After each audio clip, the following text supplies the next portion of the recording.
حق مہر کے متعلق قرآن کا کیا حکم ہے؟ حق مہر محدود نہیں ہے، نہ تو کم از کم حق مہر کی کوئی حد ہے، کیونکہ نبی اکرم صلی اللہ علیہ وسلم نے نکاح کی خواہش رکھنے والے ایک شخص کو کہا، حق مہر کے لیے لوہے کی کوئی انگوٹھی ہی لے آؤ، اور نہ ہی اکثر حق مہر کی کوئی حد ہے۔ قرآن کی آیات ہے سورہ النساء آیات نمبر 20۔ اور اگر تم کسی بیوی کی جگہ اور بیوی بدل کر لانے کا ارادہ کرو، اور تم ان میں سے کسی کو ایک خزانہ دے چکے ہو، تو اس میں سے کچھ بھی واپس نہ لو، کیا تم اسے بہتان لگا کر اور سری گناہ کر کے لوگے؟ لیکن زمانہ جاہلیت جیسی حرص اور لالچ اب بھی مسلمانوں کے اندر موجود ہے، لہذا آدمی پر واجب یہ ہے کہ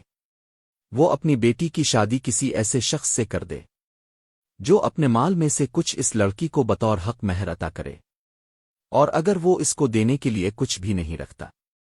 تو اللہ تعالیٰ کسی شخص کو اس کی وسعت کے مطابق ہی پابند بناتے ہیں۔ میں نہیں کہوں گا کہ تم اپنے مال سے کچھ دو جبکہ تم کسی چیز کے مالک نہیں ہو، لیکن تمہارے ساتھ تمہاری استطاعت کی حدود میں رہتے ہوئے نرمی کا مظاہرہ کیا جائے گا۔